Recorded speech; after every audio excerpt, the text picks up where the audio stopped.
Welcome to another episode of Tactical Tuesday with Modern Milsim. Through this podcast, we will bring you real-world tactics, techniques, and procedures that will enable you to succeed on the Milsim battlefield. It's time to make ready.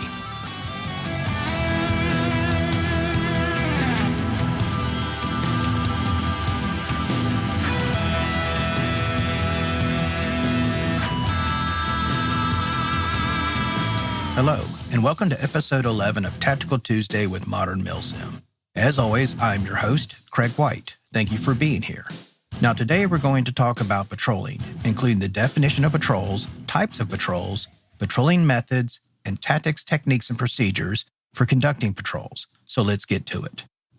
Army Training Publication 3-21.8 defines a patrol as a detachment sent out by a larger unit to conduct a specific mission that operates semi-independently and returns to the main body upon completion of its mission. Patrolling fulfills the infantry's primary function of finding the enemy to engage it or report its disposition, location, and actions. Patrols act as a larger unit's early warning system. Although patrols can be as small as a fire team, they are usually squad or platoon sized. The type of patrol is determined by the mission assigned to it. It is important to note that a patrol is not a tactical task unto itself. Instead, it is the manner in which a smaller element of a given unit moves and conducts the tactical task assigned to it. For that reason, the officer in charge, or the OIC, of the unit must provide a clear and specific task and purpose to the patrol before it departs from the main unit. Upon return to the main unit, the patrol leader briefs the unit's OIC on the patrol's actions, observations, and condition. Patrols are critical to an OIC's ability to gain current information concerning the enemy and the terrain. This is necessary to employ his unit or units effectively. Patrols are a necessary tool for maintaining situational awareness on the Milsim battlefield. As observational distances increase, additional patrolling is necessary to prevent infiltration by smaller enemy units and to maintain contact with friendly forces. When in doubt, recon it out. Regardless of the type of patrol, there are a few elements that are common to each. For example, each patrol has a point man that moves in front of the patrol. The point man is responsible for detecting the enemy and ensuring that the patrol does not enter a minefield, enemy ambush, and things of that nature. In other words, the point man provides front security for the patrol. Similarly, each patrol typically has a drag man that provides rear security to the patrol. The drag man is responsible for making sure that no member of the patrol gets left behind and to ensure that the enemy does not surprise the patrol from the rear. Now, all patrols are governed by 5 basic principles. The first principle is planning. The patrol leader must make a simple plan and effectively communicate it to each member of the patrol. The second principle is reconnaissance. The patrol leader needs to confirm what information and intelligence he thinks he knows and to develop new information, i.e., to find out what he doesn't know. The third principle is security. The patrol leader needs to preserve his patrol as a whole. It will likely make the difference between victory and defeat. The fourth principle is control. The patrol leader must have a clear understanding of the orders and his OIC's intent so as to mass his combat power decisively to overwhelm the enemy. And then finally, common sense. The patrol leader needs to do what he's supposed to do without someone else telling him to do it. Now, there are 2 types of patrols. The first one is the combat patrol, and the second one is a reconnaissance patrol. We're going to talk about the combat patrol first. A combat patrol provides security and harasses, destroys, or captures enemy troops, equipment, or installations. A combat patrol always tries to remain undetected while moving. It only discloses its location to the enemy with a sudden and violent attack. For this reason, the combat patrol normally carries a significant amount of weapons and ammunition. It may also carry specialized munitions depending on the mission or missions assigned to it. A combat patrol collects and reports information gathered during the mission, regardless of whether it's related to the combat task assigned to it or not. Because the mission of a combat patrol is to destroy enemy personnel and equipment, a platoon is usually the smallest unit utilized for ambush and raid combat patrols. Now, a combat patrol is divided into one of 3 categories: raid, ambush, or security patrols. So let's talk about the first one, ambush. An ambush is a surprise attack from a concealed position on a moving or temporarily halted target. It can also include an assault to close with and destroy the target, or it can be an attack by fire only. Now, if you have listened to earlier episodes of this podcast, you are already familiar with ambushes, including how to set up and execute them. Check out episode 8 for more details on this subject. So the next category is raids. Raids are a surprise attack against a position or installation for a specific purpose other than seizing and holding terrain. A raid is typically conducted to destroy an enemy position, enemy installation, or enemy troops. A raid patrol holds terrain only so long as it takes to accomplish its mission. The patrol then moves off the X and returns to its parent unit. We will be discussing the details of raids in a future episode of this podcast. Be looking for it soon. So that leads us to the security patrol. A security patrol is sent out from a unit when it is stationary or during a halt in order to search the surrounding area, to detect enemy forces near the main body, and or to engage and destroy the enemy within its capability. This form of combat patrol normally is sent out by units operating in close terrain with limited fields of observation and fire. A security patrol is often utilized to clear the area around the parent unit's defensive perimeter, to prevent the enemy from infiltrating through its defenses, and or to prevent the enemy from staging for an attack in dead space near the unit. Although a security patrol seeks direct contact with the enemy and to destroy enemy within its capability, it should avoid decisive engagements. A security patrol detects and disrupts enemy forces conducting reconnaissance of the parent unit or massing for an attack. Security patrols leave the parent unit for only a limited period of time before returning to report its observations. It is also careful not to move beyond the ability of the parent unit and fires to support it. Now, regardless of their missions, combat patrols consist of 3 elements. They are the assault, support, and security elements. So let's talk about each one of these in more detail. The assault element typically acts as the main effort to accomplish the patrol's tactical task or tasks and overall purpose. It is the element that conducts actions on the objective and accomplishes the patrol's task and purpose. This element must be capable of destroying or seizing the target of the combat patrol. Tasks that are typically assigned to the assault element include, but are not limited to, 1. Assault through the objective to destroy the enemy and clear key terrain. 2. Maneuver close enough to the objective to conduct an immediate assault if detected by the enemy. 3. Being prepared to support itself if the support element is unable to suppress the enemy. 4. Being prepared to provide support to a breach element as it reduces obstacles, if needed. 5. Call for fires as needed to accomplish its mission. And 6. Conduct a controlled withdrawal or exfil from the objective, i.e., getting off the X. Depending on the patrol's assigned mission, the assault element may also include a breaching team to remove obstacles, sensitive site exploitation or SSE teams to locate and extract intelligence, and a detainee/snatch team to capture and secure personnel. So then the next element is the support element. The support element suppresses the enemy on and around the objective using direct and/or indirect fires. To accomplish its mission, the support element can be divided into 2 or more teams. The support element is organized to address the threat of enemy interference with the assault element's mission. As such, the support element's primary responsibility is to suppress the enemy and to prevent its reposition against the assault element. The support element accomplishes this task by initiating fire and gaining fire superiority over the enemy, by controlling the rate and distribution of its fire over various enemy positions, by shifting or ceasing fire as needed, and by supporting the withdrawal or extraction of the assault element. In a sense, the support element acts as the assault element's overwatching angel. It uses volume of fire to lock down and prevent the enemy from repositioning to a more advantageous position or to counterattack the assault element. And it also continues to suppress the enemy while the assault element moves off the X. The security element has 4 major roles. First, it isolates the patrol's objective from enemy personnel and vehicles. The security element can be divided into multiple teams as necessary to accomplish this goal. Second, it prevents the enemy from escaping from the objective area. Third, it provides security for the patrol as it moves to the objective, including providing left and right security as needed such as when the patrol crosses danger areas. Finally, it secures the exfil routes for the patrol. Now, if you've listened to my prior episode on ambushes, you should notice that the similarities between the patrol and ambushes, assault, support, and security elements. This is intentional.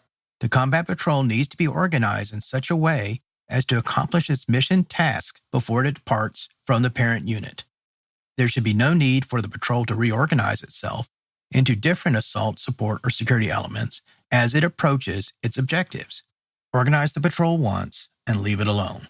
Now, there is one big distinction between patrol elements. Although each element is responsible for its own security, the security element is responsible for the security of the entire patrol as a whole, especially flank and rear security. As such, members of the security element must be positioned so as to provide early warning of an approaching enemy.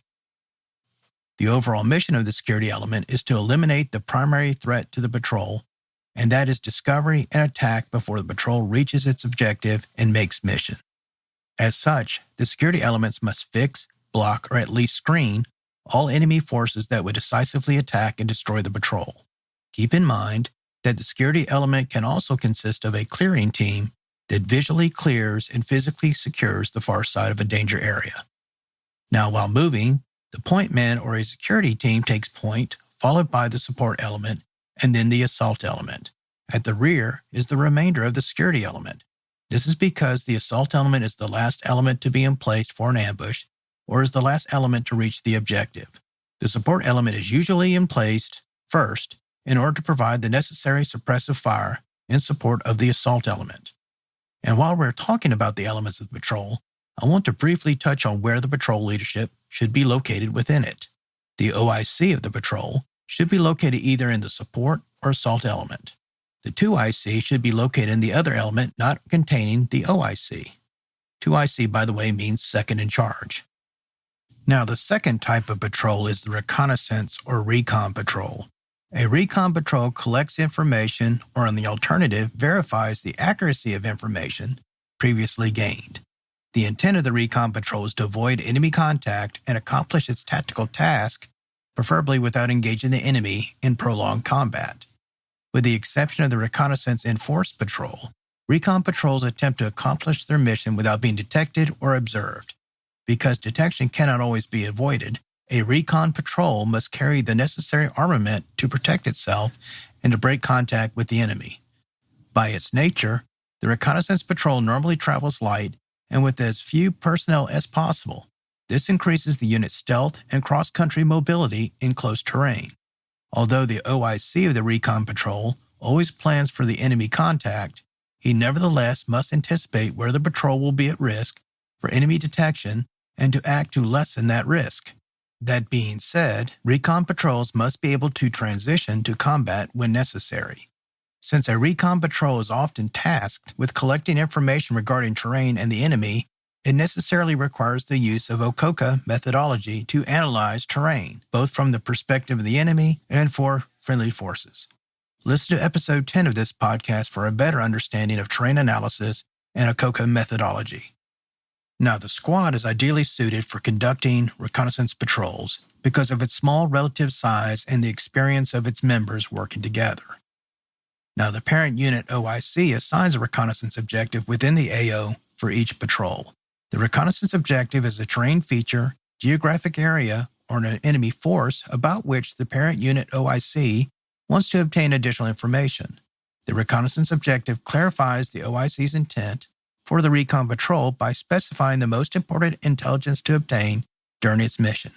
The patrol leader will set priorities for intelligence gathering based on the reconnaissance objective assigned to it. Now, a reconnaissance patrol is divided into one of three categories: area reconnaissance, route reconnaissance, and zone reconnaissance patrols. An area reconnaissance patrol focuses on obtaining detailed information about the enemy activity and terrain within a prescribed area. This area may include a town, a neighborhood, a ridgeline, woods, an airhead, or any other feature critical to operations. The area may also consist of a single point, such as a bridge or an installation. Areas are normally smaller than zones and are not typically adjacent to other areas targeted for reconnaissance. The area at issue is typically identified by an MGRS grid coordinates or by a boundary line drawn on a map by the parent unit's OIC or his staff. Because the area being reconned is smaller, patrols can more quickly conduct an area reconnaissance than zone reconnaissance. Point, contract, civil, and tracking reconnaissance are subsets within the area recon category. Now, a point reconnaissance patrol moves directly to a specified location to gather information and determine the situation at that location. As soon as its mission is complete, the point recon patrol either reports its observations to the parent unit via radio or returns directly to the parent unit to make its report. This form of report can obtain, verify, confirm, or deny extremely specific information for a parent unit OIC. A contact reconnaissance patrol has a unique mission. A contact recon patrol is sent from the parent unit to physically contact and coordinate with another unit. Usually, the contact recon patrol is used when radio or similar communications break down. The contact recon patrol either moves directly to the other unit or meets the other unit's contact recon patrol at a designated contact point. For all practical purposes, the contact recon patrol are runners sent by one unit's OIC to contact another unit's OIC or a member of upper command leadership. Now, a civil reconnaissance patrol conducts targeted, planned, and coordinated evaluation of specific civil aspects of the battlefield. This form of area reconnaissance is unlikely to be used unless the event in question utilizes civil role players or a neutral faction of some sort. Now, a tracking reconnaissance patrol is normally a squad-sized element that is tasked with tracking a specific enemy unit in order to determine its composition, final destination, and actions along the route to that destination. In essence, the tracking recon patrol provides salute reports to the OIC of the parent unit as it tracks the enemy unit in question. Remember that salute stands for the size of the unit, activity of the unit, in other words, what is it doing, the location of the enemy unit via grid coordinates or some other means of giving its exact location on the battlefield, the uniform that the enemy is wearing. At some events, specific units are required to wear a specific camouflage pattern. This can help the parent OIC to identify the unit or confirm that the unit being tracked by the patrol is the correct one, time that the enemy is observed, and finally, equipment and armaments that the enemy unit is observed carrying. Like other recon patrols, the tracking recon patrol attempts to avoid engagement with the enemy that detracts from its mission of tracking a specific unit. The second category of reconnaissance patrol is the route reconnaissance patrol. The mission of this type of patrol is to obtain detailed information about a specified route and surrounding terrain that could be utilized by the enemy to affect the movement along that route. Route reconnaissance patrols focus their attention along a specific line of communication, such as a road, railway, or cross-mobility corridor. It provides new or updated information on route conditions such as obstacles and bridge classifications, and enemy and civilian activity along the route. Route reconnaissance includes not only the route itself, but also all terrain along the route from which enemy can affect friendly force movement. Essentially, the parent unit uses route recon patrols to determine whether movement along a particular route or avenue of approach is blocked or rendered unusable by the enemy. The route recon patrol will not only focus on enemy presence on and around the route in question, but also whether the obstacles have been erected to stall or prevent movement along the route. It will also use a COCA methodology to determine whether the terrain adjacent to the route in question lends itself to enemy ambush or otherwise provides the enemy with favorable cover, concealment, observation, and fields of fire. Zone reconnaissance involves a directed effort to obtain detailed information on all routes, obstacles, terrain, enemy forces, or specific civil considerations within a zone defined by boundaries set by the parent unit's OIC. The parent unit OIC tasks zone reconnaissance missions to a patrol when he needs additional information on a zone before committing other forces into it. Zone reconnaissance missions are appropriate when the enemy situation is vague, existing knowledge of the terrain is limited, or combat operations, especially mass fires, have altered the terrain. For purposes of zone reconnaissance, the area in question is much larger than the area at issue for area reconnaissance. As a result, this form of reconnaissance is performed by a platoon or larger unit. The zone at issue is typically identified by the parent unit's OIC by a boundary drawn on a map or a series of MGRS grid coordinates that outline the boundary of the zone in question. A zone reconnaissance patrol may include several route or area reconnaissance missions assigned to its subordinate units. For example, a platoon tasked as a zone recon patrol may task one or more of its squads to perform one or more route and/or area reconnaissance missions at the same time to more quickly accomplish the platoon's zone reconnaissance mission. Because of the likely size of the zone being reconned, it is unlikely that a squad will be tasked with zone reconnaissance. A zone reconnaissance is normally a deliberate, time-consuming process. It takes more time than any other reconnaissance mission, so the OIC must allow adequate time to conduct it. A zone reconnaissance is normally conducted over an extended distance and starts from a line of departure. As a practical matter, the line of departure for a patrol is when it departs from the parent unit to conduct its mission task. Leaders use 7 fundamentals to organize reconnaissance patrols into 2 elements, a reconnaissance element and a security element. These 7 fundamentals are: 1. Ensure continuous reconnaissance. Effective reconnaissance is continuous. The parent unit OIC conducts reconnaissance before, during, and after all operations. Before an operation, reconnaissance focuses on filling the gaps in information about the enemy and the terrain. During an operation, reconnaissance focuses on providing the parent unit OIC with updated information that verifies the enemy's composition, disposition, and intentions as the battle progresses. This allows the parent unit OIC to verify which course of action is actually being adopted by the enemy and determine if his plan is still valid based on actual events in the area of operations. After an operation, reconnaissance focuses on maintaining contact with the enemy to determine his next move and collecting information necessary for planning subsequent operations. Second, do not keep recon assets in reserve.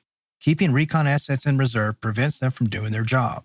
Although the parent unit OIC may withhold or position recon assets to ensure they are available at critical times and places, the remaining assets must not be held in reserve. They should be treated as committed assets with specific missions assigned to them at all times. Third, orient on the reconnaissance objective. The Recon Patrol uses the reconnaissance objective to focus its reconnaissance efforts.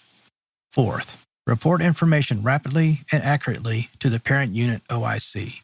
Recon does no good if the information gained is not transmitted to the parent unit OIC. Failure to provide positive or negative reports to the OIC tells him nothing. And then 5, maintain freedom of maneuver. Recon elements do not need to be decisively engaged by the enemy. Recon patrols largely use freedom of movement to avoid enemy engagement and to complete their mission. If the Recon patrol is decisively engaged, reconnaissance efforts stop while the unit battles to survive. 6. Gain and maintain enemy contact. Recon elements need to maintain contact with the enemy to develop and/or verify intelligence on it. This does not mean that the reconnaissance patrol must be engaged to conduct its mission. The patrol can and probably should break contact while remaining close enough to enemy forces to continue to gather intelligence. And finally, 7. Develop the situation rapidly. The longer it takes the recon element to develop the situation, the more likely that information will become stale. Develop the situation quickly and immediately communicate that information to the parent unit OIC. The task of the reconnaissance element is to obtain information for the purposes of facilitating tactical decision-making. The primary means of accomplishing this mission is by recon and surveillance, also known as RNS, enabled by tactical movement and continuous, accurate reporting. The reconnaissance patrol leader decides how in-depth the reconnaissance shall be. A thorough and accurate reconnaissance is important, however, avoiding detection is equally important.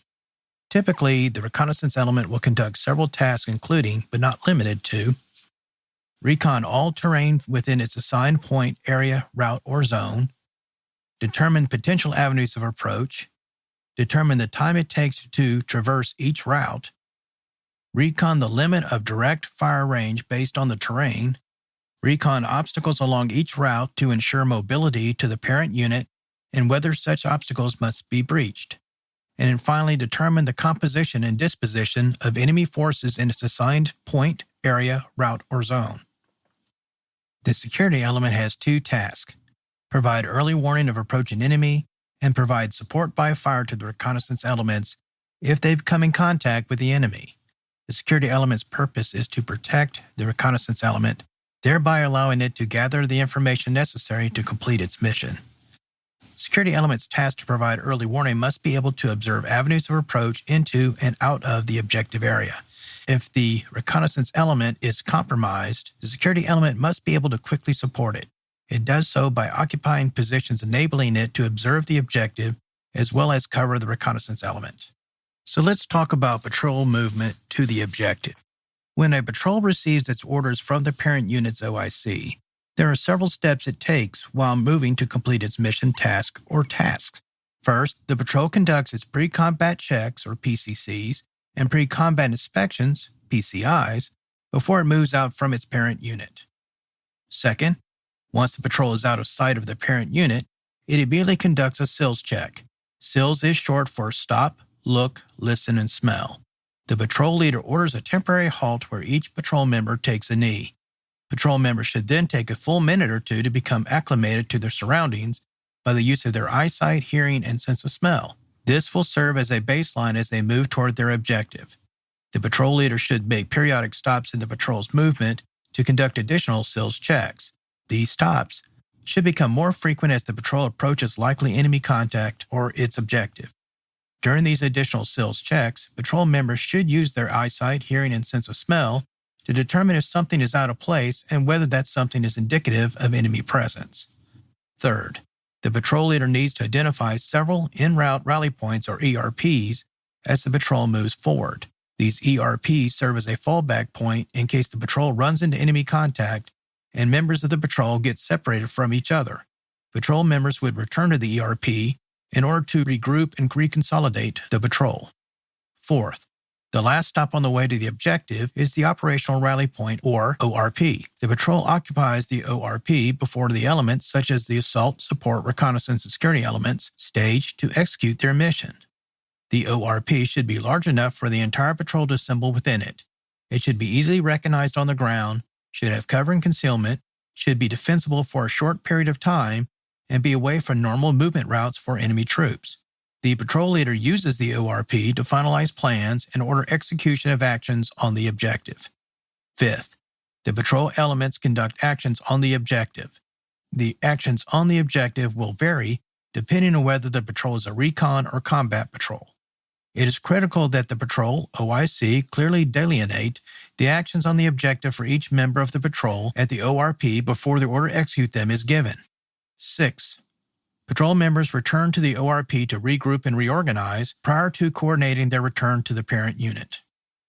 7th, the patrol returns to the parent unit to brief the parent unit's OIC regarding the observations, actions, and mission results of the patrol. It is very important that the patrol leader designate primary and alternate routes to and from the objective. Return routes must always be different from the routes to the objective. So these are the basic steps for movement of a patrol to the ORP and from the ORP back to the parent unit.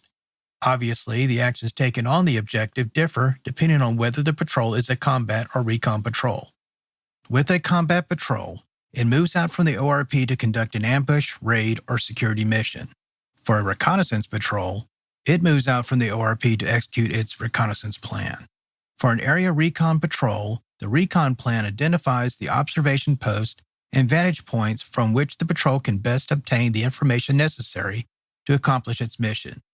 Vantage points are temporary positions that are only occupied for so long as necessary to confirm or deny enemy activity. In contrast, observation posts are positioned and occupied by reconnaissance elements for a specified period of time. The recon plan specifies which reconnaissance and surveillance teams, also known as RNS teams, from the recon element will occupy each observation post or vantage point in the reconnaissance plan and for how long. This is often referred to as the stationary element technique. Each RNS team typically consists of 2 observers and 2 security men. In the reconnaissance plan for a route recon patrol, the patrol leader will establish multiple ORPs along the intended route and then utilize the fan/Cloverleaf recon movement technique. The route recon patrol is conducted to obtain and/or locate detailed information about the trafficability of the route in question and all adjacent terrain, detailed information about the enemy activity along the route, signs for placing hasty obstacles to slow enemy movement, and obstacles along the route that would slow or otherwise impede movement of friendly forces. Now, the reconnaissance plan for zone reconnaissance patrols require the use of multiple elements to move across one or more routes to cover the entire zone in question. When the mission requires the patrol to saturate an area, the patrol uses one of the following techniques: the fan/Cloverleaf method, the box method, the Converging routes method, and the Successive routes method. Examples for each of these reconnaissance movement techniques are attached to the post of this podcast episode on their Modern Milsim Facebook page. So now let's talk about each one of these reconnaissance movement methods in more detail. When using the fan/Cloverleaf method, the patrol leader first selects a series of ORPs throughout the zone from which to operate. The patrol establishes security at the first ORP. Once the initial ORP is established, the patrol leader directs reconnaissance and surveillance teams to move out from and return to the ORP in overlapping reconnaissance routes laid out in a fan-shaped pattern around the ORP. This pattern resembles a fan or cloverleaf. The routes must overlap to ensure the entire area is reconned. Once all RNS teams have returned to the initial ORP, the patrol leader collects and disseminates all information to every member of the patrol before moving on to the next ORP. Upon reaching the next ORP, the patrol leader directs the RNS teams to move out on their assigned reconnaissance routes set out in the same manner as in the previous ORP. It is important that each ORP is located close enough to the others so that the reconnaissance route surrounding each ORP overlaps with the routes of the other surrounding ORPs in order to provide full recon coverage over the zone. From above, the fans along the recon route will resemble a row of flowers or clover leaves. When performed properly, the route through the zone will consist of multiple reconnaissance routes surrounding each ORP in a fan or clover leaf type pattern. With the box method, the patrol leader splits the reconnaissance elements into several reconnaissance and surveillance, also referred to as RNS teams. He then directs one or more of the RNS teams to take routes that surround a given area of terrain and essentially form a box shape around it. He also directs additional RNS teams along routes through the area boxed in by the other RNS teams. All teams meet at a link-up point or rally point located on the opposite side of the box from the ORP. Obviously, this method requires that the routes through and around the boxed-in area be near enough to each other to properly cover all the area that is within that box. With the Converging routes method, the patrol leader again divides up the reconnaissance element into several RNS teams. The patrol leader selects routes from the ORP through the zone to a rendezvous point at the far side of the zone from the ORP. Each RNS team moves along a specified route and uses the fan method to recon the area between routes. Before the RNS teams depart from the ORP, the patrol leader designates a time for all teams to link up at the rendezvous point. Once the patrol arrives at the rendezvous point, it halts and immediately establishes security while the patrol reorganizes and reconsolidates before returning by separate route back to the parent unit. The Successive sector method is an extension of the Converging routes method. The patrol leader divides the zone into a series of sectors. The patrol uses the converging routes within each sector to recon to an immediate link-up point where the patrol leader collects and disseminates the information gathered to that point. It then recons to the next sector. Using this method, the patrol leader selects an ORP, a series of reconnaissance routes, and link-up points. The actions from each ORP to each link-up point are the same as the Converging routes method. Once occupied by the entire patrol, each link-up point becomes the ORP for the next sector. Upon link-up at a link-up point, the leader again confirms or selects reconnaissance routes, a link-up time, and the next link-up point. This action continues until the entire zone has been reconned. Once the reconnaissance is completed, the unit returns to its parent unit via a different route from which it used to reach the final link-up point within the zone. Now, once the patrol returns to its parent unit, and time allowing, the patrol leader should conduct a debrief with the entire patrol concerning the actions of the patrol, the results of any contact with the enemy, intelligence gathered during the patrol, and conclusion and recommendations for future use during the patrols. This allows the patrol leader to augment his own report to the parent unit OIC with information gathered from other members of the patrol. Once this debrief is completed, the patrol leader provides his report to the parent unit OIC. The patrol leader's report to the parent unit OIC should be concise and contain all essential information concerning the patrol's mission and all intelligence gathered by the patrol while it was away from the parent unit. So I want to leave you with this thought. The eyes and ears of a platoon or company are reconnaissance patrols. Although combat patrols degrade the enemy's effectiveness through the use of raids and ambushes, the Reconnaissance Patrol provides the platoon OIC and by extension its company and battalion OIC with the information critical to effective leadership and decision-making. If the unit OIC does not have current and timely information from its reconnaissance patrols, he is largely making decisions in the blind. An informed leader that can make timely and effective decisions is a good leader. Good leaders are what lead the force to victory. Now, next week, we're going to discuss the effective use of raids. If you have any topics you would like to see covered in future episodes of Tactical Tuesday, please let us know by posting it on the Modern Milsim Facebook page. If it's not one of the topics we are already planning to cover, we will likely add it to our ever-growing topic list. If you like this podcast, please subscribe to it on Apple Podcasts, Spotify, Google Podcasts, as well as many other podcast directories. As always, thank you for your support, and I'll see you at our next episode. See you then.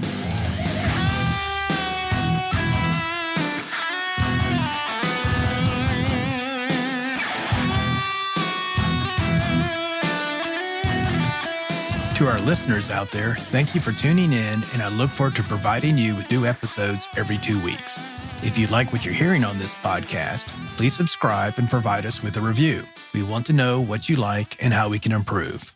You can also contact us on our Facebook page at facebook.com/Modern Milsim with any suggestions you may have.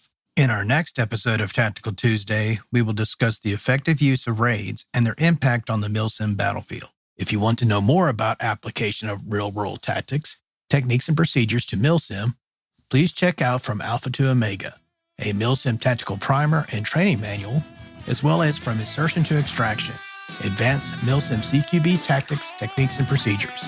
Both books are available at Amazon.com.